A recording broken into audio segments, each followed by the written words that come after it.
Om Swastiastu, Om Swastiastu. Om Namastu, Om Namo Buddhaya, Bhagavato Swata.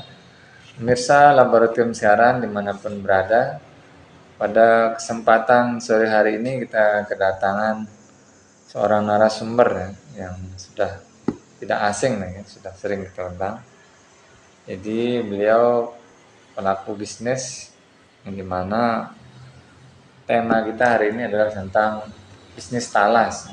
Tapi untuk sebelum kita membahas tentang talasnya, mungkin bagi pemirsa mungkin yang baru pertama kali nonton, mungkin bisa diperkenalkan lagi. Om Swastiastu. Terima kasih Pak Benny. Nama saya Imadi Utama Artadi, biasa dipanggil Madi Mei. Saya adalah salah satu pengurus di Yayasan Cahaya Teratai Putih. Kalau pengen tahu apa itu Yayasan Cahaya Teratai Putih, ada podcast sebelumnya sudah kita jelaskan. Nah, tujuan saya kemari diundang ini adalah bagaimana memberikan informasi mengenai bisnis talas, yaitu peluang baru untuk umat Sinarma, khususnya bagi teman-teman umat yang punya lahan, mungkin bisa bekerja sama dengan kita. Mungkin gitu aja dulu, nanti kita akan sharing berjalan podcast, kita bisa lebih jawab lagi. Oke, terima kasih Pak Mei. Jadi yang kita bahasnya adalah mengenai tanaman talas. Mungkin bagi pemirsa mungkin banyak yang belum tahu seperti apa sih talas itu. Talas itu kalau bahasa Indonesia keladi ya. Keladi, Loma gitu ya. Ya. Biasanya sih dibuat buat pakan babi ya. Ada juga dia gampang tumbuhnya ya. Sering kita lihat kalau kita di kebun atau di apa tuh dia tumbuh langsung talas ini gitu loh. Tapi yang kita akan bahas ini adalah talas pratama gitu. Itu ini. Jadi bukan talas biasa gitu. Berarti ada banyak jenisnya talas. Ya banyak talas itu di Thailand sendiri ada namanya talas sutra. Yang paling banyak sih varietasnya di Bogor ya. Ya pakai Bogor tuh terkenal dengan talas Bogor gitu kan. Di sana kita beli keripiknya, bahan olahannya banyak ya kan. Macam-macam lah bahan olahan talas itu. Sentra UKM-nya sudah berkembang di sana karena memang talas itu sangat digemari di sana. Karena mungkin di sini kurang terkenal karena di sini lebih prefer ke umbi mungkin ya. Makanya kita fokusin ke ada namanya talas pratama gitu. Dari talas unggulan gitu Pak. Jadi talas pratama itu dibikin oleh peneliti LIPI Bogor. 3 orang itu makanya namanya pratama. Jadi Made Sri Prame namanya. Pranya itu pra, tanya itu Pak Tatang, Ma-nya itu Bu Maria gitu. Jadi setelah dia cari gimana jadi kualitas unggul, makanya disilangkanlah talas Bogor atau Sumedang Jawa Barat lah ini, talas Semir namanya, dicampur sama talas Thailand, talas Sutra, menghasilkan namanya talas Pratama. Jadi prosesnya ada Pratama 1, 2, nah sekarang yang kita fokus dan diminati oleh pasar adalah talas Pratama 3 gitu. Kemudian ciri-cirinya seperti apa dia? Cirinya secara tekstur, bentuk itu sama seperti talas biasa, tapi dia lebih tinggi dan batangnya berwarna ungu gitu. Dan tingginya bisa sampai 1,5 sampai 1,7 maksimal 2 lah. Dan dia umbinya kalau dirawat atau ditanam dengan benar itu bisa sampai 5-7 kilo. Besar sekali gitu loh. Dan dia bagusnya Pratama ini kan karena sudah varietas unggulan, dia tahan hama. Terus tidak gatal Pak Benny. Biasanya kan gatal ya talas lain, ini tidak gatal. Makanya di Kepulauan Pasifik di Fiji, Vanuatu, New Zealand dan sebagian Australia, makanan pokok mereka itu adalah talas. Jadi dikenal dengan nama taro. Itu tuh karbohidrat, pengganti karbohidrat. Mereka kalau dikasih pilihan dikasih ini beras, ini talas. Mereka ambil talas atau taruh itu. Karena kalau beras tuh makan banyak sebelum kenyang ya. Kalau dia 2-3 sudah cukup enak gitu. Dan dia banyak manfaatnya. Terus salah satunya dia itu steroid alami kalau orang yang suka fitness. Bagus pakai talas itu. Jadi lihat si The Rock itu kan orang Samoa. Nah, kayak gitu. Orangnya mirip kita tapi badannya besar-besar karena itu talas itu. Gitu makanya kita ada peluang, salah satu teman punya link investor dari Australia, orang Samoa, mereka beli berapapun yang ada talas di Lombok. Nah itulah kita kasih informasi ke teman-teman melalui podcast ini mana peluang talas itu. Gitu. Jadi ini luar biasa peluangnya. Gitu. Kenapa kita harus manfaatkan ini? Gitu. Apalagi buat teman-teman umat banyak tanah yang tidur gitu kan, Suranadi, Lingsar, Sesaut itu kan ya bisa kita kerjasama kan gitu. Jadi ya ini peluangnya itu Pak. Gitu sih artinya apa namanya dasar latar belakangnya kita kenapa Yayasan Cahaya Terati Putih ini salah satunya adalah kan di bidang sosial kemasyarakatan, kita edukasi tentang talas dan ya ini salah satunya ini dan dapat memberikan informasi kepada umat ini loh karena niscayanya Pak Presiden Prabowo ini kan ketahanan pangan maunya ya dimana kita rakyat tidak kelaparan segala macam. Nah kita prediksi 10 tahun ke depan karena banyak pembangunan developer perumahan sawah-sawah itu bakal habis kebutuhan beras itu akan berkurang makanya kita harus cari alternatif pakan alternatif pengganti beras ya salah satunya adalah talas atau taruh ini talas Pratama 3 gitu. Luar biasa. Kalau ada yang mau bekerja sama gimana sistemnya? Sistemnya adalah minimal tanahnya 1 hektar. Kenapa 1 hektar? Karena kita akan yayasan akan suplai 1.000 bibit. 10.000 bibit dan pupuk 10.000. Jadi misal nilai ekonomisnya di mana? Misalkan dari 1 talas itu menghasilkan 1 kilo aja. Jangan kita muluk-muluk kayak tadi 5 kilo, 7 kilo. Anggap 1 kilo aja. Berarti kan kalau panen itu antara 8 sampai 9 bulan. Kalau panen itu kira-kira kita menghasilkan berapa kilo? 10.000 berarti 10 ton ya. 10 ton, 1.000-nya itu kita bayar Rp5.000. Dibayar sama investor nih, sama orang Australia nih. Jadi sekitar 50 juta nilai ekonomisnya. Kalau tanah 1 hektar. Di luar biaya pembersihan, nyuruh orang ya. Tapi tidak semahal padi gitu. Padi itu harus beli pupuk, pestisida segala macam yang kimia itu banyak. Nah, nanti di 4 bulan dia tumbuh, dia akan punya anakannya bisa sampai 15, anggaplah bisa punya 5. Kita cari lagi 1 hektar Pak ini, 5 hektar lah. Jadi menggunung uang itu gitu kan, gitu loh. Jadi terus di tanah 1 hektar itu pas mau 9 bulan, 2 bulan sebelumnya sudah kita tanam di sebelahnya. Ini panen, ini hidup. Jadi terus jalan Bang itu. Gitu. Jadi ya tidak seperti porang ya. Dulu kan porang sudah hype ya. Nah porang itu kayak gaib gitu loh. Pembelinya mana gitu. Cuma hype, tapi kalau kita sudah ada pembelinya. Gitu. Jadi pembelinya itu ada namanya Mr. John, orang Australia. Nah ceritanya Pak Pembina punya rekan, namanya Pak Putu. Dia itu umat kita yang tinggal di orang Buleleng yang tinggal di Solo karena menikah sama orang Solo, membuat batik. Nah Mr. John datang ke Solo, belilah batiknya Pak Putu tersebut. Akhirnya Mr. John mengatakan, kamu nggak usah ngurus batik, kamu ngurus talas katanya. Oh iya katanya. Nah tadinya Pak Putu ini mau taruh ke Bogor karena kan lebih sudah ada tinggal bawa ya. Tapi Pak Putu diinfo sama Pak Pembina itu Bagus Wiradharma, di Lombok aja katanya, supaya kita meningkatkan umat di sini gitu. Akhirnya ke sini kita coba tanam di dekat Pemangkalan, dekat Mangkal situ daerahnya airnya bagus ya.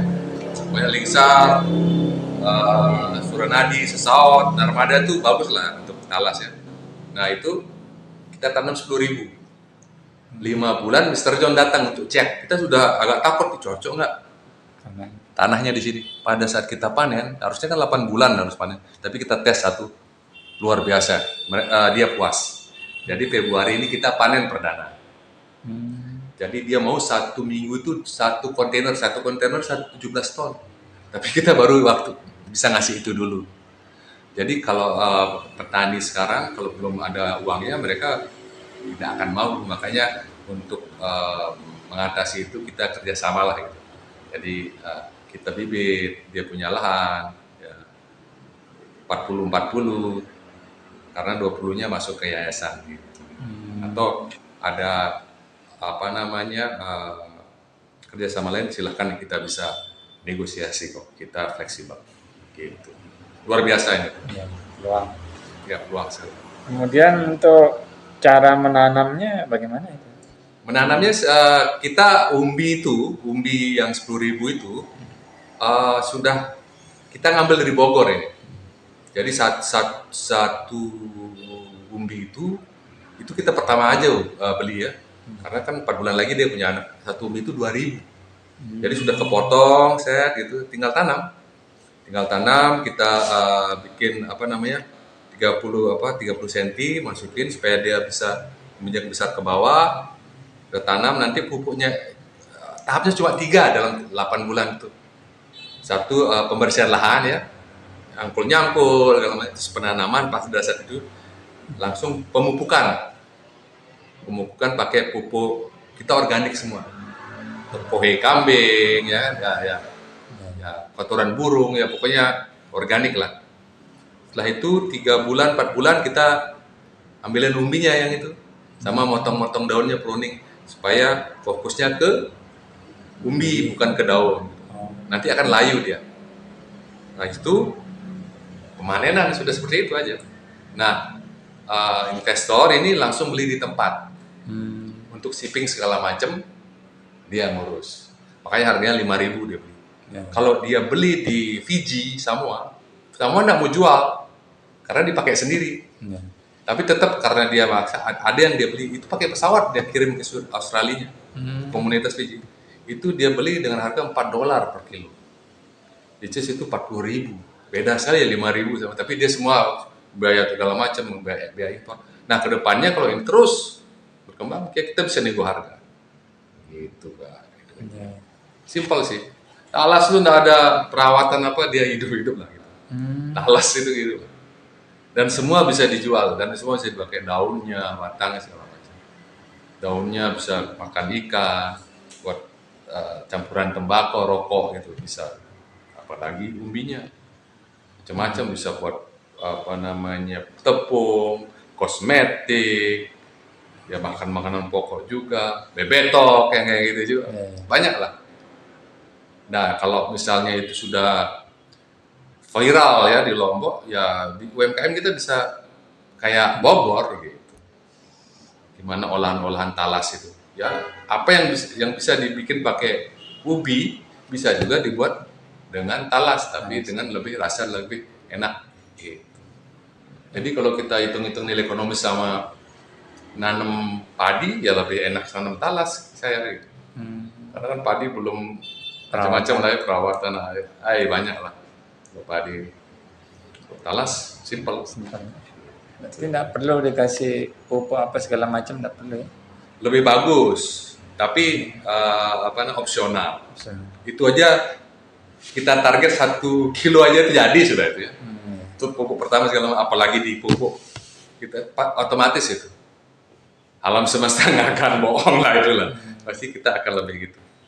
Ya, itu ya. Yang lebih simpel karena kita kan minimalisasi juga biaya segala macam. Tapi kalau misalnya dari pihak yang punya tanah, saya mau pupuk juga, ya nggak masalah. Itu akan otomatis akan lebih besar untuk. Iya. Gitu. Jangka waktunya 6 bulan. Jangka waktu dari pertama sampai panen itu 9 bulan. 9 bulan. Itu sudah maksimal hasilnya. Ya. Tapi kemarin kita 5 bulan 6 bulan kita panen bisa, tapi itu nggak masih. Itu udah enak, tapi buahnya nggak besar. Ya. 4 bulan kita ambil umbinya. Dan itu kita bisa jual kalau ke petani-petani kan. Iya. Pada beli di Bogor kita bisa 1.000 boleh. Atau kita punya, saya punya 5 hektar. Jadi kalau kita mau 50 kotor sebulan sebenarnya ya, kita punya 10 hektar setiap bulan panen lah intinya. Tapi kita selang bulan ini tanam, bulan depan tanam 1 hektar kan gitu. Oh. Kan gitu deh. Iya, iya. Dan itu anakan sampai ke 7 yang bagus. Oh. F1, F2, F3, F4, F5, F7. Nanti buat F1 lagi ambil dari umbinya, kita korban, kita potong-potong jadi dia F1 lagi. Jadi pertama aja kita beli ubi, bibit. Iya, iya. Jadi pasarnya luar negeri aja. Luar negeri, kita fokus luar negeri aja. Karena kalau kita mau Bogor ya kita kalah saing, karena memang mereka sudah itu. Nah Bogor pun nggak tahu mau dijual di mana, kan mereka dipakai dalam negeri aja. Iya, iya. Ini karena kita ada peluang itu. Termasuk Oke-nya Ratu Pedanda juga ada lahan di daerah Lingsar itu. Ya hari Senin kita sama komunitas nanam rencana. Gitu.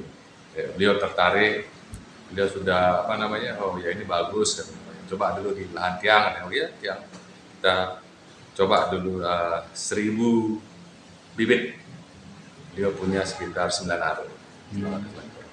Jadi sebenarnya 1 hektar itu sebenarnya bisa 20.000, ditaruh 30 cm per 30 cm, tapi kita kasih 10.000 supaya movementnya kita lebih enak, pergerakan dan juga lebih maksimal buahnya itu. Untuk itunya, Penyerapan. Ya itu, gitu. Menarik ini. Gitu. Kemudian kira-kira ada enggak yang misalnya hama atau gulma yang bisa mengganggu talas ini? Gulmanya sebenarnya karena ini adalah varietas unggul, ulat tidak banyak. Kemarin itu tidak banyak. Yang bahaya itu kalau ada sekitar ayam sebenarnya. Kalau ayam, kambing, ya itu gitu. Tapi kalau yang ulat segala macam dia tahan sih, makanya inilah Pratama 3 gitu. Iya. Karena talas biasa pun malas tanaman, dia sudah gatel itu kan. Iya. Nah itu ini enggak. Dan itu juga kalau ditinggal di hutan juga siapa yang mau maling, dia mau ambil, mau jual kemana gitu. Iya. Ya, kita yang beli gitu. Jadi misalnya tidak melalui kerjasama kita, boleh, oke. Misalnya Pak Ide Beni punya lahan, terus mau nanam sendiri, beli bibit sendiri, nggak masalah, kita yang beli 5.000 per kilo. Sudah ada supplier ya? Sudah, ya investor itu sudah. Makanya kita berani kasih bibit dan sudah ada yang backing. Berarti untuk kalau kerjasama kita tidak perlu membeli ya? Tidak perlu beli itu. Hanya menyiapkan lahan. Karena harusnya lahan. Jadi itu hitung aja ekonomisnya. Kalau saya tidak punya lahan, mungkin saya patungan teman-teman atau sewa. Iya. Kalau kota kan agak jauh, di Lombok Barat, di daerah mana.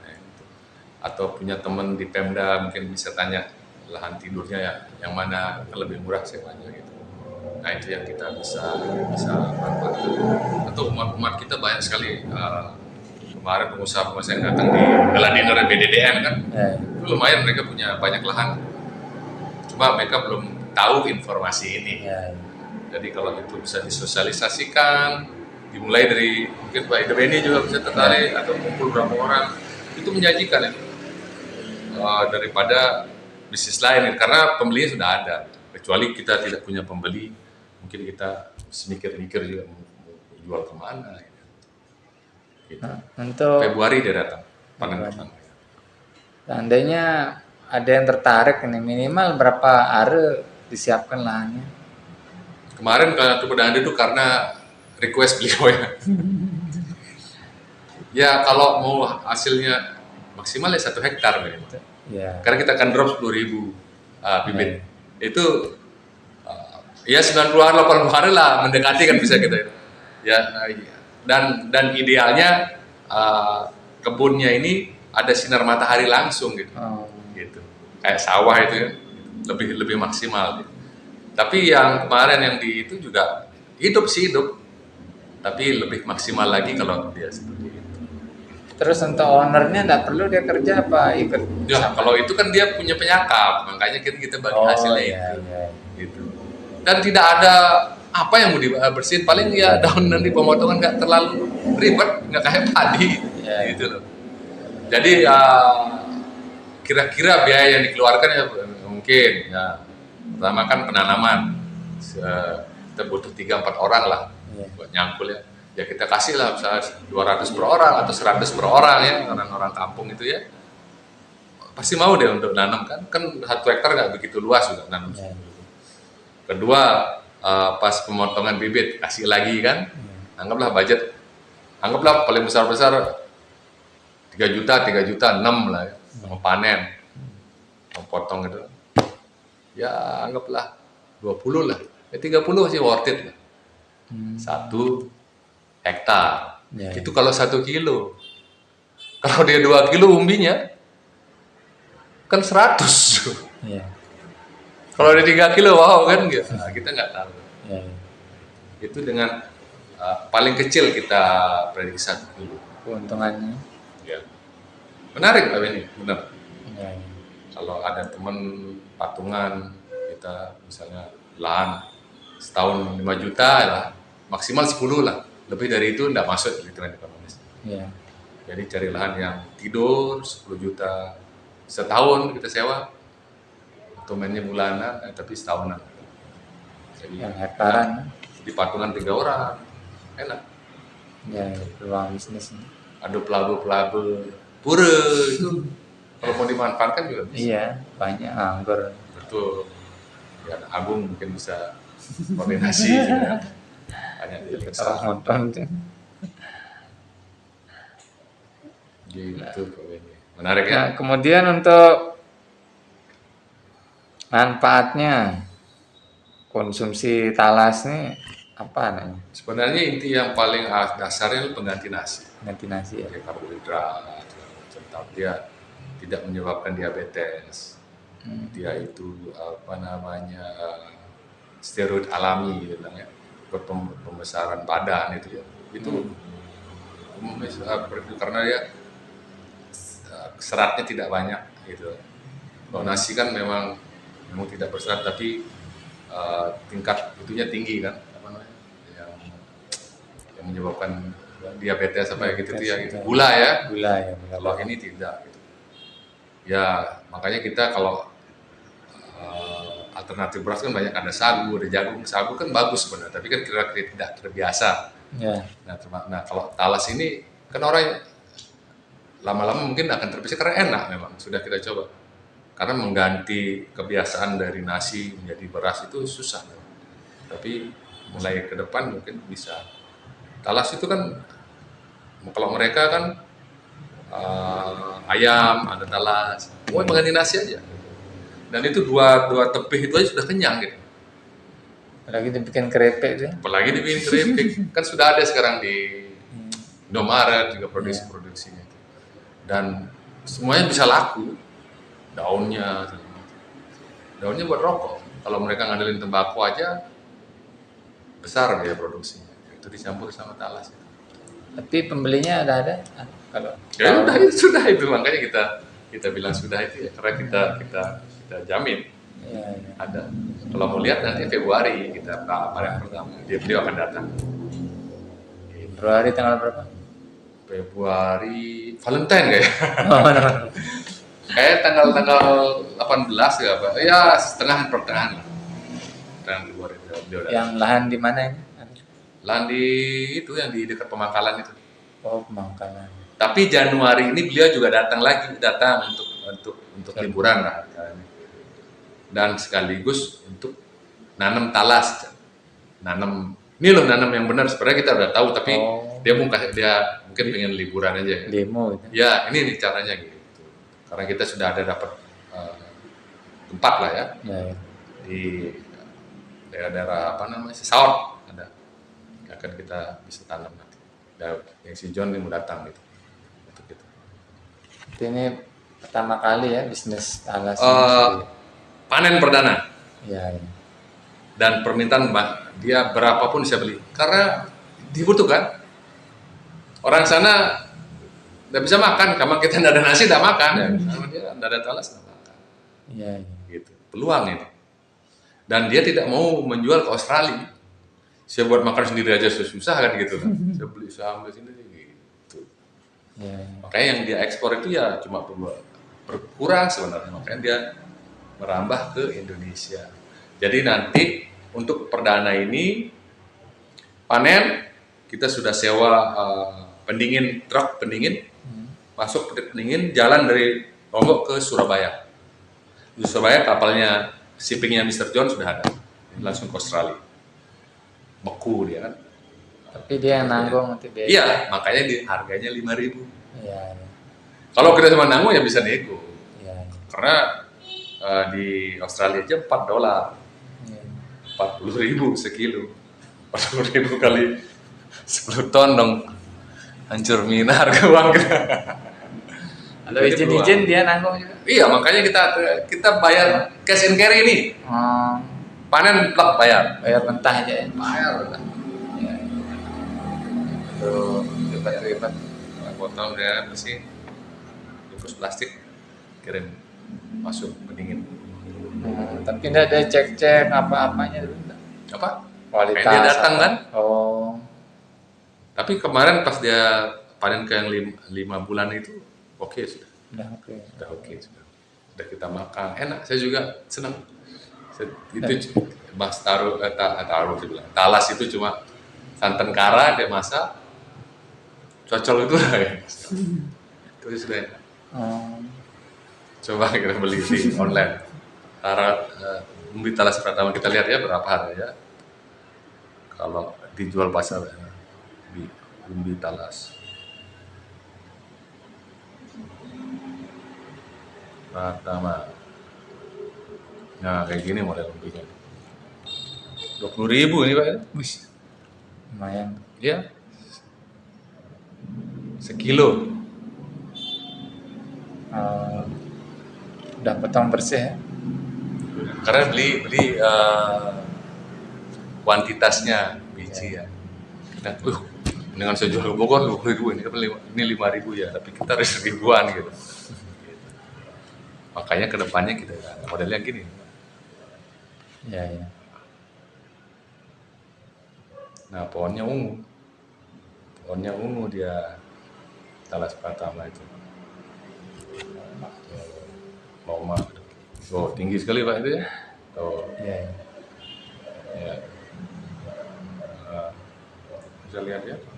Besar ya, pohon. Besar. Nah nanti pas panen nih tinggal 3 bijinya, daunnya kita potong supaya dia fokus ke bawah. Oh itu perawatannya. Ya perawatannya itu nggak ada, apa mau dibersihin, simpel. Dia ditinggal hidup. Nah tingginya nih, ini yang 2 ini. Nah, itu yang Besar 3. sekali. Ya. Oh hijau ya. Ungu. Itu juga cantik buat tanaman hias sebenarnya. Taruh di taman, tapi kan kita panen juga.